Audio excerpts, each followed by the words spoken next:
계속해서 이제 여러분 주보를 참고하실 때 여러분 앞에 기회 소식 전하겠습니다. 우리 교회를 방문하신 모든 분들 주님의 이름으로 환영합니다. 등록 원하시는 분 말씀하시면 저희가 친절하게 도와드리겠습니다. 이제 말씀과 함께 철로역정 계속 진행 중에 있는데요. 수요일부터 로마서로 넘어갑니다. 교리서신이라서 좀 딱딱하고 힘들 수 있습니다. 그래서 여러분들 개론 영상을 꼭 먼저 보시고 따라오시면 훨씬 더 유익할 것입니다. 한 가족이 되신 분들이 있습니다. 지난주에 하나님께서 두 분의 어른과 또 세 자녀를 우리에게 한 가족 되게 하셨는데요. 우리에게 또 즐겁게 신앙생활 할 수 있도록 잘 정착하실 수 있도록 오늘은 시골에 가셔서 못 나오셨습니다. 아마 다음 주부터 다시 잘 나오실 텐데 먼저 아는 채 해주시고 또 여러분 잘 섬겨주시셔서 진짜 한 가족으로 신앙생활 할 수 있기를 부탁드립니다. 오늘 오후 2시 10분에 교사대학이 있고요. 시니어 예배는 오후 1시에 교회에서 출발해서 우리 더마 쭈꾸미에서 식사하고 마지막 모임을 하게 되었습니다. 70세 이상 되시는 어르신들은 꼭 참석하셔서 그동안 못 모이셨어도 이번 기회만큼은 함께 교제할 수 있기를 바랍니다. 성탄 축하 발표회가 다음 주죠. 24일 오후 3시에 이곳에서 있는데 우리 아이들이 주님의 성탄을 축하하고 축복하는 그런 여러 가지 행사를 준비하는데 또 우리 부모님들이 우리 어른들이 우리 아이들 축복하는 마음으로 십시일반 이렇게 선물을 교회로 보내주시면 저희가 그 시간에 아이들에게도 추첨하고 또 어른들에게도 추첨해서 좀 뭔가 듬뿍 마음에 품고 돌아가는 그런 시간이 되었으면 합니다. 자그마한 선물들이라도 꼭 준비해 주셨으면 하겠습니다. 오늘 오후 2시 10분에 당회에 있습니다. 예산과 임명이고요. 강영장학회 총회가 다음 주 3부 예배 후에 있습니다. 중고등부 일본 비전 트립팀 1명 남았습니다. 여러분 아이들 이번 기회에 정말 좋은 기회가 될 텐데 보내주시면 되겠습니다. 통과의례 우리 소병찬 청년 군입대하는데 정말 많이 기대해 주시기 부탁드리고요. 편학범 안수 집사님 범사에 감사해서 사랑의 성미 드렸습니다. 전량 어려운 이웃들 돕고 섬기는 데 사용하도록 하겠습니다. 더 자세한 광고는 주보를 참고해 주시고 기도하고 하나님 말씀 나눕니다. 거룩하신 아버지 하나님, 오늘도 우리를 주님 전에 불러주셔서 함께 말씀 들을 수 있는 예배할 수 있는 은혜 주신 것 진심으로 감사를 드립니다. 하나님의 말씀을 전할 때 이 말씀이 우리에게 신비에 새겨지게 하시고 내게 주신 말씀으로 들려지게 하시고 이 말씀 우리의 삶을 살리는 능력의 말씀, 생명의 말씀이 되게 하여 주옵소서. 예수님의 이름으로 기도하옵나이다. 아멘. 우리 한번 앞뒤 좌우에 있는 분 보시면서 웃으시면서 당신은 하나님 보시기에 아름다운 분입니다 이렇게 인사하겠습니다.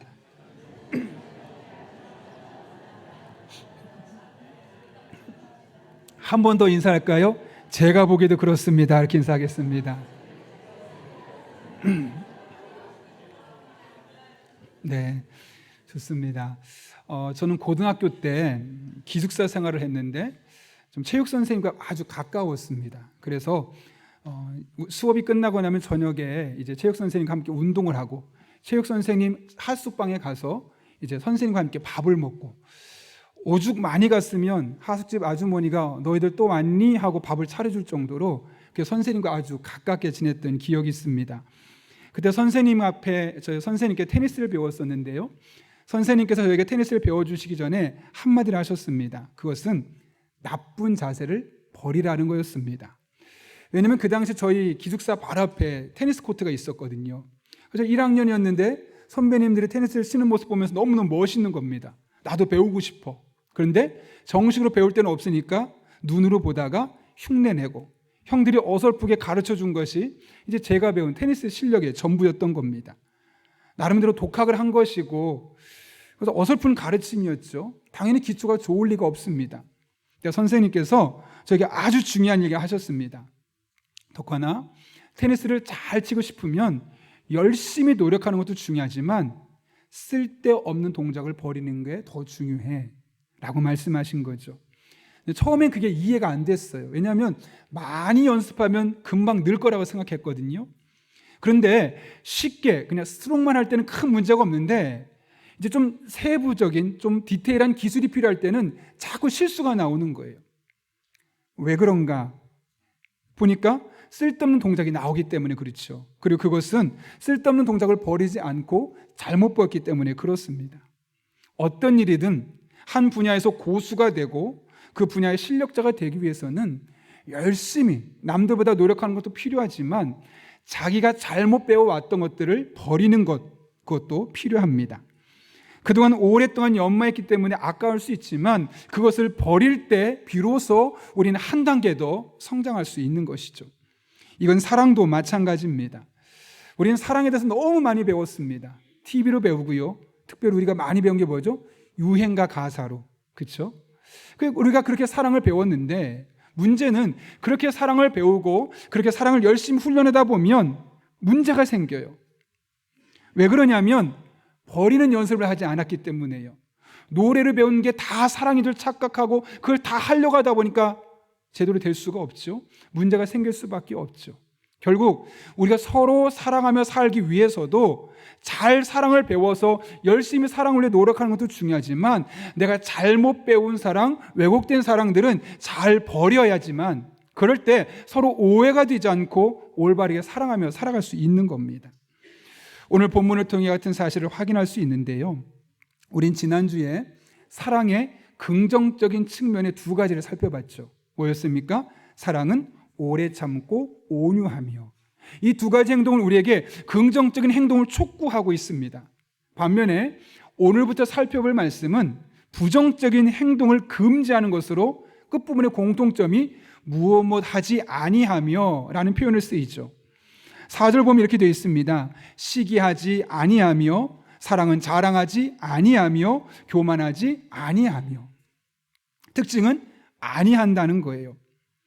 따라서 아니한다는 게 여러분 무엇을 의미하겠습니까? 우리가 서로 사랑하며 살기 위해서는 반드시 하지 말아야만 하는, 반드시 버려야만 하는 행동이 있다는 거예요.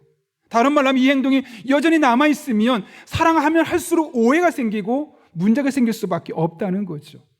그런 의미에서 서로 사랑하며 살기 위해서 사랑을 잘 배우고 훈련하는 것도 필요하지만 잘못된 사랑, 또 내가 서로 사랑하는데 방해가 되는 요소들을 잘 버리는 것 또한 우리에게 필요합니다. 그래야지만 우리가 성경의 말씀을 따라 서로 사랑하며 살아갈 수 있는 것이죠. 그렇다면 우리가 우리 일상의 삶에서 서로 사랑하며 살아가기 위해서 마땅히 반드시 버려야만 하는 것들은 무엇이 있을까요? 첫 번째로는 시기심을 버려야 합니다. 오늘 4절 말씀 보십시오. 이렇게 기록하고 있습니다. 사랑은 시기하지 아니하며.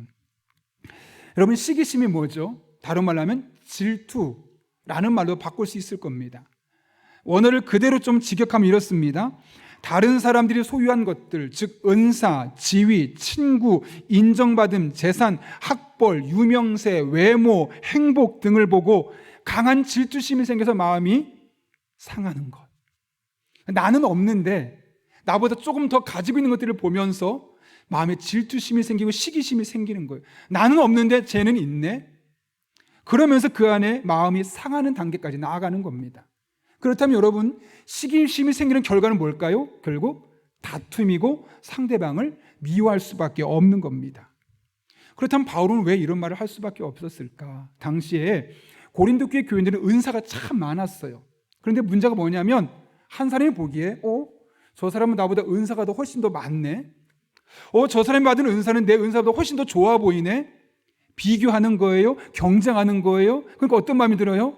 나보다 더 좋은 것 갖고 있는 것처럼 보이고 나보다 더 실력이 있어 보이고 마치 하나님이 차별하며 저 사람을 더 축복하는 것처럼 보이니까 시기심과 질투심이 그 안에 생길 수밖에 없었다는 거예요. 그리고 그것이 교회 안에 갈등들로 나타나게 되었던 것이죠. 아마 여러분들 살면서 시기심을 한 번 이상 겪어보셨을 겁니다.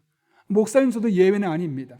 저보다 더 실력 있는 사람을 볼 때 저도 모르게 자연스럽게 질투심이 생기고 또 저보다 누군가에게 더 사랑받는 모습을 보게 될 때 그 안에 시기심이 생기는 것은 어쩔 수 없는 인간의 본성입니다. 제가 이런 이야기를 들었어요. 한 경건한 수도사가 하나님을 더 깊이 경험하기 위해서 금식하며 수도 훈련을 하게 되는데 이 사람의 영향이 아주 컸습니다. 그래서 사단이 어떤 계획을 세우냐면 이 사람을 무너뜨리자. 그래서 이 사람을 따르던 수많은 사람이 종교에서 도망가도록 하자. 이런 마음을 먹고 자신의 이제 귀신 부하들을 보낸 거예요. 유혹하기 시작하죠. 금식하는데 맛있는 음식의 냄새를 코에 막 맡게 하고 너 금식 그치면 이거 먹을 수 있어? 안 먹습니다. 그랬더니 식욕이 우리 인간의 첫 번째 본능이잖아요. 두 번째 본능은 성욕. 예쁜 미인들을 계속 보내는 거예요. 근데 그것도 꿈쩍하지 않고 이겨내는 거죠. 사람이 가장 약한 식욕과 성욕을 이겨내는 모습을 보면서 곤혹스러운 거예요. 그래서 그들의 대장인 사단에게 찾아가서 여차저차 노력했지만 어떻게 할 수 없었습니다. 뭐라고 화를 내면서 그거 하나 못하냐고 하고 수도사의 귀에 가서 조곤조곤 잠깐 이야기했습니다. 그랬더니 수도사 갑자기 몸을 떨고 표정이 일그러지고 화를 내고 짜증을 내는 거예요. 깜짝 놀랐죠. 아니 도대체 어떻게 하면 그렇게 할 수 있습니까? 놀래서 물어봤더니 이렇게 말합니다. 그 수도사의 귀에다가 야, 내 동생이 알렉산드리아의 감독이 되었대. 여러분, 동생이 종교 지도자가 되었다면 되게 축복할 내용 아니겠습니까? 근데 그게 어떻게 됐다고요? 분이 나고 화가 나고 얼굴이 일그러지고 짜증을 내게 되었다는 거예요. 왜 그럴까요, 여러분? 내 동생인데 나보다 더 잘 된 거예요. 그러니까 화가 나는 거예요. 시기심이 생기고 질투심이 생기는 거예요. 그래서 마땅히 축복해야 될 그 일에 축복하기보다는 오히려 그를 미워하고 오히려 자신의 마음까지도 상처를 주는 일들을 할 수밖에 없는 것이죠. 그런 의미에서 우리가 정말 사랑하며 살려면 가장 먼저 시기심을 버려야 돼요. 질투심을 버려야 해요. 그럼 그걸 어떻게 버릴 수 있을까요? 아까 여러분 이 시기심과 질투심이 왜 생겼죠? 비교해서요. 나와 상대방을 자꾸 비교하니까 내가 없는 것을 갖고 있으니까 그것 때문에 서로 질투하면서 그 안에 시기심이 생길 수밖에 없지 않았겠습니까? 그러면 시기심을 없애려면 비교하지 않으면 돼요. 여러분 다음엔 비교하지 않는 것을 다른 말로 하면 뭘까요? 하나님께서 각각의 사람을 통해 섭리하시는 것을 인정하는 거예요. 하나님께서 저 사람은 저런 모습으로, 나는 이런 모습으로. 하나님께서 각각의 사람들 그렇게 이 땅에 만드셨고 그렇게 일하신다는 그 하나님의 섭리를 인정하게 될 때 우리는 비교하지 않을 수 있게 되는 것이죠. 여러분, 이 세상의 모든 것이 완벽한 하나님께서, 실수 없으신 하나님께서 하신 일이라는 사실을 믿으십니까? 이 세상에 일어나는 일들, 여러분이 보기에 다른 사람이 더 많이 가진 것 같고 내게 없는 것을 더 갖고 있어서 부럽고 그것 때문에 마음에 시기심과 질투심이 일어날 때도 그 모든 일들을 이루시는 분이 하나님이심을 믿으십니까? 예, 이 땅의 모든 것은 하나님이 만드셨고 하나님이 운행하고 계십니다. 여러분의 태어남 자체가 그래요. 그래서 솔로몬이 뭐라고 말합니까? 전도서 3장 11절에서 이렇게 말하죠. 같이 한번 읽어볼까요? 시작. 하나님은 모든 것을 제때에 아름답게 지으셨고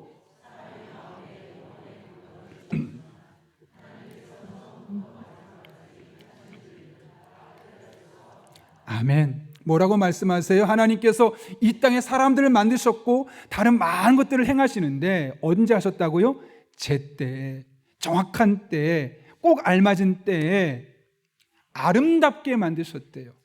그러니까 여러분은 이 세상에 어쩔 수 없이 태어난 게 아니에요. 실수로 태어난 게 아니에요. 하나님께서 목적하신 때가 있어서 이 시기에 태어났고, 사람들은 뭐라 말할지 모르겠지만 적어도 하나님 보시기에 여러분 한 분 한 분은 너무너무 아름다운 존재들이에요.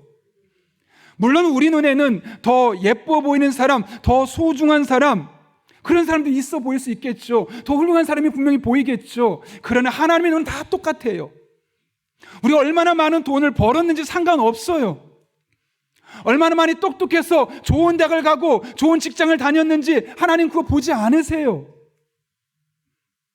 하나님 앞에 모든 사람은 다 예뻐요, 다 아름다워요, 다 소중해요, 다 사랑스러워요. 그런 눈으로 우리를 한번 보십시오.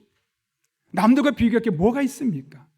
하나님 우리를 보면서 나는 내가 좋아, 그 정도면 돼, 그렇게 늘 우리에게 말씀하신다면 굳이 남들과 비교할 필요가 없는 거예요. 그럴 때 우리는 시기심을 극복할 수 있게 되는 것이고, 그럴 때 우리는 사랑하기 힘든 사람까지도 사랑할 수 있게 되는 거죠. 사실 저는 달란트 비유를 들을 때마다 너무 마음이 불편했어요. 왜냐하면 제가 10달란트를 받았으면 상관이 없었을 것 같아요. 근데 보니까 저보다 훨씬 뛰어난 사람이 너무너무 많아요. 저는 그래서 5달란트도 아닌 것 같고 사실 5달란트 밑에 같아요.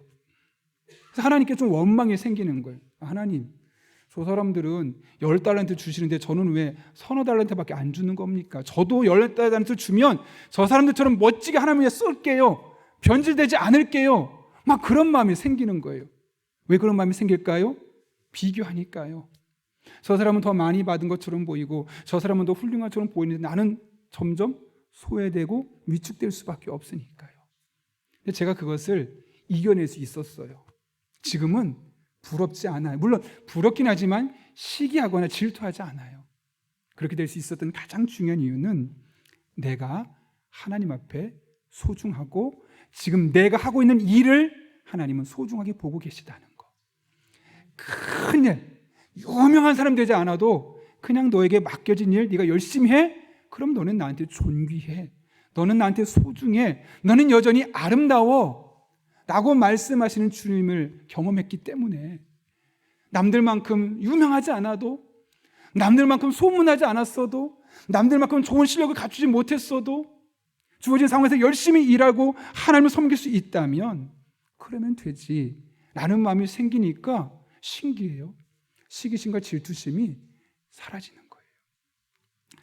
예전에 헨리 나우엔의 글을 보고 좀 마음이 아팠던 적이 있어요. 그 책을 보게 되면 사람들은 어릴 때부터 이 세상부터 강화를 받는다는 게 뭐냐면 너 그대로는 사랑받을 수 없어. 너 그대로는 그렇게 쓸모있는 존재가 아니야. 적어도 네가 인정받고 쓸모있으려면 더 공부하고 더 노력해서 흔히 말하는 성공해야지만 사람들이 너를 사랑해주고 박수 쳐줘. 세상이 여러분 우리가 그렇게 말하지 않습니까? 여러분이 아무리 몸부림쳐도 그거 가지고는 안 돼. 네가 정말 더 인정받고 더 쓰임받고 더 알려지길 원한다면 훨씬 더 큰 일을 해야 돼 라고 말하면서 우리를 자꾸 억누르죠. 억압하죠. 근데 그럴 때 하나님 뭐라고 말씀하세요? 괜찮아. 공부 조금 못하면 어때? 괜찮아. 설교 조금 못하면 어때? 괜찮아. 돈 조금 못 모으고 공부 조금 못하고 많이 유명하지 못해도 괜찮아. 왜요? 너는 너 나름대로 나에게 여전히 아름다우니까, 소중하니까 라고 말씀하신다는 거예요. 여러분, 하나님께서 여러분 한 분 한 분을 아름답게 보시고 소중하게 보고 계심을 믿으십니까? 그러면 잠깐 이렇게 한번 손을 얹어보세요. 이렇게 말해보세요. 괜찮아. 나는 하나님 보시기에 아름다운 사람이야. 네, 여러분이 그런 사람들이에요. 비교하지 마십시오. 여러분 존재 자체만으로 하나님께 너무나 귀한 분들이고, 그래서 여러분 존재 자체로 여러분이 하는 일 그 하나하나가 다 하나님의 영광을 위한 일입니다. 바라기는 하나님의 눈으로 나를 바라보고 이 하나님의 눈으로 다른 사람을 바라보면서 시기심과 질투심을 넘어서서 서로 사랑하며 살아가는 그런 저 여러분 될 수 있기를 예수님의 이름으로 축원합니다. 성경적으로 사랑하며 살기 위해서 우리가 버려야 할 두 번째는 교만함입니다. 오늘 4절 말씀 보게 되면 이렇게 기록되어 있죠. 사랑은 자랑하지 아니하며 교만하지 아니하며. 여러분, 자랑한다는 것이 무엇일까요? 흔히 우리가 착각하는 것이 자랑을 마치 내가 갖고 있는 것을 알리는 것, 소문내는 것으로 생각하는데 원래 성경이 말하는 자랑은 그런 것이 아닙니다. 자랑은 뭐냐면 누군가에게 인정받고 싶어서, 누군가에게 칭찬받고 싶어서 자기가 원래 가지고 있던 것을 좀 과장해서 표현하는 행동을 일컬어 자랑이라고 말하는 겁니다. 그러니까 자랑의 이 근저에 뭐가 있냐면 인정받고 싶은 마음이 있는 거예요. 사람들 앞에 칭찬받고 싶은 마음이 근저에 깔려 있는 거예요. 그래서 이 단어를 원문을 보게 되면 허풍선이다, 과장하다는 뜻이 자랑하다는 단어에 담겨 있다는 거죠. 교만도 마찬가지예요. 교만은 자신을 높이는 건데 부풀리다는 뜻을 갖고 있어요. 그래서 엄밀히 말하면 단어는 다르지만 뜻은, 의미는 비슷하다는 거죠. 한 신학자가 이 자랑과 교만을 비교하면 이렇게 설명했어요. 자랑과 교만은 거의 같은데 조금 차이가 있습니다. 자랑이 겉으로 드러나며 말과 행동으로 나타나는 것이라면 교만은 마음의 자세입니다. 그러니까 교만한 사람이 자랑을 하게 됩니다. 그러니까 자랑하지 아니하며 교만하지 아니하며 그걸 한마디로 말하면 뭘까요? 교만하지 말라는 거예요. 왜요? 내 마음이 교만하면 나를 인정받고 싶은 마음, 칭찬받고 싶은 마음이 자랑하게 되어 있으니까요. 근데 사람은 교만하면 다른 사람을 사랑하지 못하게 되는 것이죠. 그렇다면 여러분, 교만하지 않기 위해서 교만함을 버려야지만 우리가 서로 사랑하며 살 수 있는데, 어떻게 하면 교만하지 않고 교만함을 버리며 살아갈 수 있을까요? 성경을 보면 교만과 쌍둥이처럼 나타나는 게 있어요. 뭡니까? 겸손이에요. 겸손. 늘 교만을 말하면 함께 따라오는 단어가 겸손입니다. 따라서 교만하지 않다는 것은 다른 말로 하면 겸손하다는 것이고, 교만한 사람은 사랑할 수 없다면 겸손한 사람은 누구든 사랑할 수 있다는 것을 의미하는 거죠. 그렇다면 겸손하게 행동하는 것은 어떻게 행동하는 것일까요, 여러분? 빌립보서 2장 3절에서 바울이 이렇게 권면해요. 아무 일에든지 다툼이나 허용을 하지 말고 오직 겸손한 마음으로 각각 자기보다 남을 낮게 여기고. 겸손은 다른 데 있지 않아요? 저 사람이 나보다 낫지, 저 사람이 나보다 괜찮은 점이 있지, 그렇게 인정할 때 낮아지는 거예요.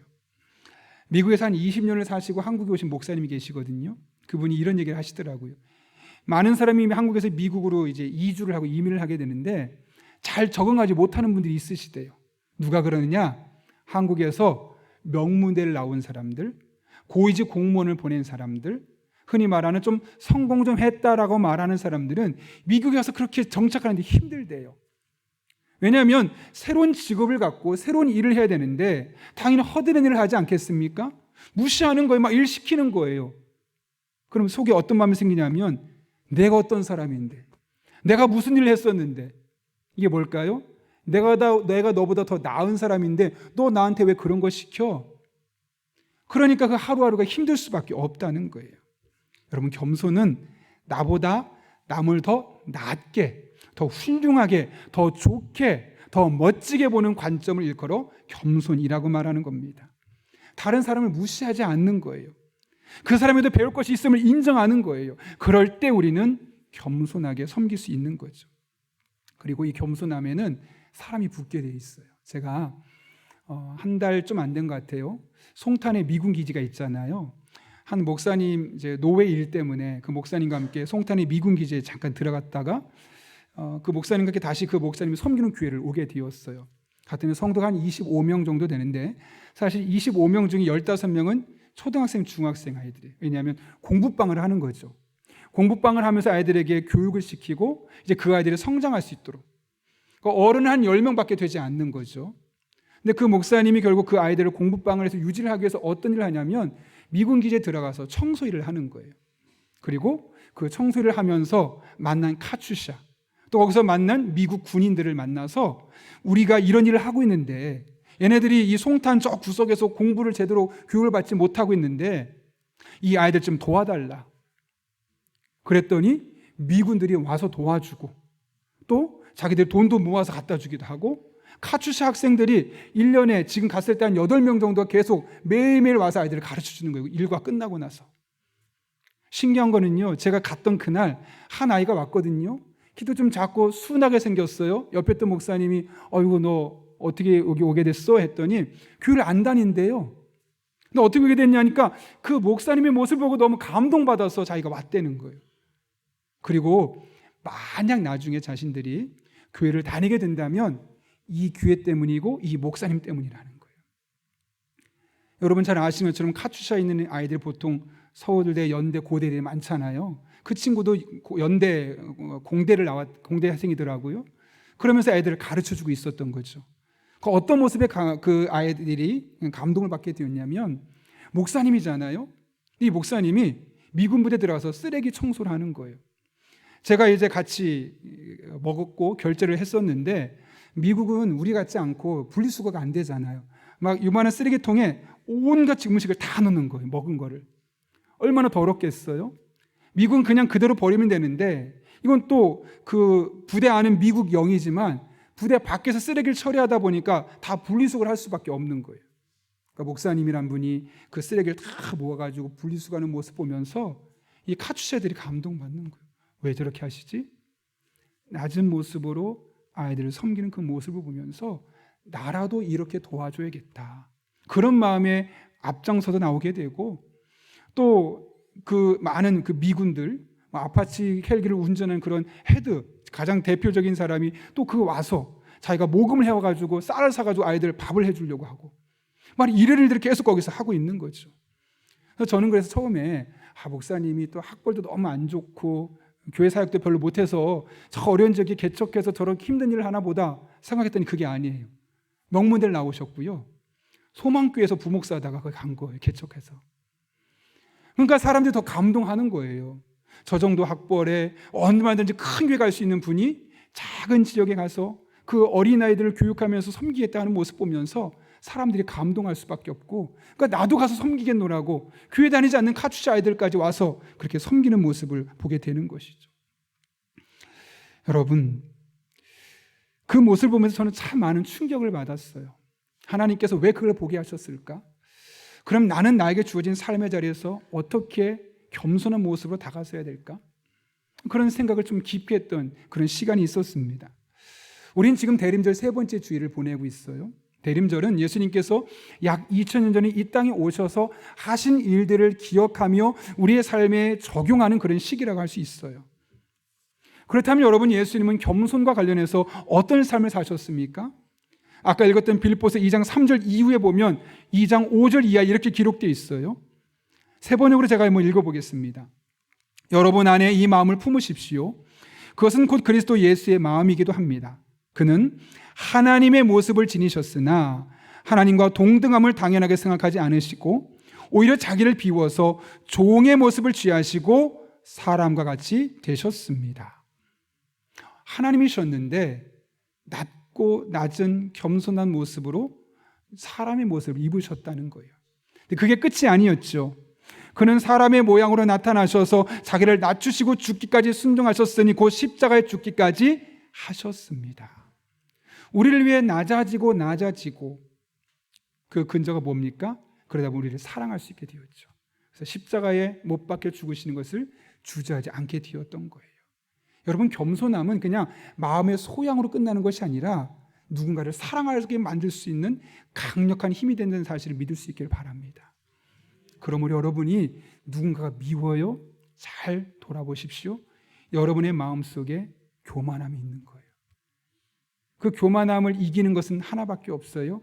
겸손함을 취하는 것이고, 그것이 바로 예수님의 모습을 닮아가는 것이고, 그렇게 겸손하게 생활하다 보면 옆에 있는 사람들 한 사람 한 사람이 너무너무 사랑스럽게 우리의 시선이 달라질 수 있는 겁니다. 바라기는 예수님의 낮아지심을 우리의 삶의 모토로 삼고 예수님처럼 사랑하며 살아갈 수 있는 저와 여러분 될 수 있기를 바랍니다. 그럴 때 그렇게 사랑되지 않았던 사람들이 사랑되는 것을 보게 될 것입니다. 그럴 때 사랑하고 싶지 않았던 사람들까지도 품을 수 있는 그 사랑의 마음이 여러분 안에 생겨지는 것을 경험하게 될 것입니다. 그렇게 예수님의 낮아지심과 사랑을 본받고 예수님처럼 살아가는 저와 여러분 될 수 있기를 예수님의 이름으로 축원합니다. 우리 함께 한 1분 정도만 기도하려고 합니다. 오늘 말씀을 기억하며 우리 한 사람 한 사람이 정말 서로 사랑하며 살아야 되는데 버려야 될 것이 있습니다. 그것은 바로 우리들의 삶 속에 있는 시기심과 질투심입니다. 그리고 그것을 버릴 수 있는 방법은 하나님의 사역을 인정하는 겁니다. 내가 얼마나 존귀한 자고 내 옆에 있는 사람이 얼마나 하나님 보시기에 아름다운 사람인지를 인정할 수 있게 달라고, 또 한 걸음 나아가서 예수님처럼 겸손하게 교만함을 이겨낼 수 있게 해주시고, 그럴 때 그동안 사랑하지 못했던 사람까지도 사랑할 수 있는 섬김이 우리 안에 경험될 수 있게 달라고, 이 두 가지 기도 제목 붙들고 한 1분 정도입니다. 간절한 마음으로 함께 기도하겠습니다. 거룩하신 아버지 하나님, 오늘 우리를 주님 전에 불러주시고 하나님 앞에 나와서 하나님의 말씀을 붙들고 기도할 수 있게 하신 은혜 진심으로 감사를 드립니다. 사랑하고 싶지만 제대로 사랑하지 못해서 오해가 생기고 많은 문제들이 생겼습니다. 그래서 이 시간 다시 한번 사랑하길 원하오니 우리 안에 마땅히 버려야 할 것들, 버려야 될 행동들을 온전히 버릴 수 있도록 우리에게 은혜를 더하여 주옵소서. 하나님 아버지, 우리 안에 있는 시기심과 질투심을 버릴 수 있기를 원합니다. 이를 위해서 하나님께서 하신 일들을 바라보되 우리 한 사람 한 사람을 얼마나 멋지게 귀하게 아름답게 보시는지를 하나님의 눈으로 바라볼 수 있게 도와주시고, 하나님 교만한 마음을 버릴 수 있기를 원합니다. 교만한 마음을 버리기 위하여서 예수님의 겸손함을 본받게 도와주시고, 겸손하게 섬김에 나갈 때 이상하게 생기는 그 사랑의 감정을 가지고 사랑할 수 없는 사람까지 사랑할 수 있는 믿음의 사람들 되게 도와주시고, 예수님 십자가를 지셨던 것처럼 우리 또한 우리의 삶에 십자가를 지고 나갈 수 있는 주의 종들 되게 하여 주옵소서. 그렇게 우리 안에 하나님의 사랑이 회복될 수 있도록 주님 인도하여 주옵소서. 거룩하신 아버지 하나님, 사랑하며 살고 싶지만 잘못된 사랑이 있어 이 시간 그 사랑을 버리며 살기를 원합니다.